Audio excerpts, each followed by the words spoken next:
ഇതാ കർത്താവിന്റെ ദാസി, നിന്റെ വാക്ക് എന്നിൽ നിറവേറട്ടെ. ലൂക്ക 1:38.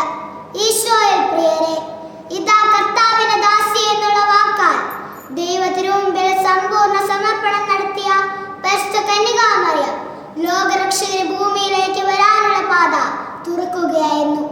ദൈവവചനം മാതാവിന്റെ കാതുകളിൽ മാറ്റൊലി കൊണ്ടപ്പോൾ മാതാവിന്റെ ഉദരത്തിൽ വചനം മാംസം ധരിച്ചു.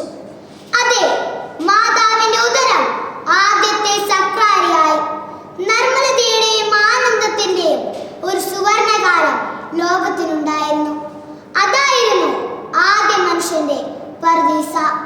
എന്നാൽ പിശാചിന്റെ പ്രലോഭനത്തിൽപ്പെട്ട ആദവും ഹവ്വയും ദൈവം വച്ചു നീട്ടിയ പർദീസ നഷ്ടമാക്കി.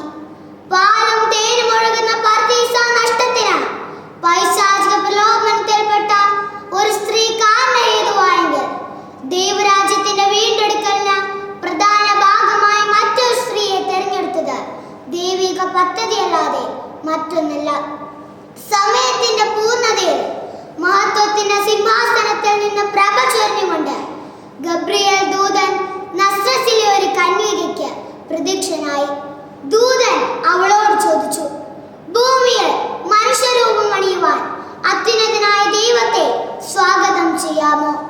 ഞാൻ പുരുഷനെ അറിയുകയില്ലല്ലോ എന്ന് പറഞ്ഞുവെങ്കിലും ദൈവമേ, നിന്റെ തിരുഹിതം എന്നിൽ നിറവേറട്ടെ എന്ന് മറിയം ഉദ്ഗീരണം ചെയ്തു.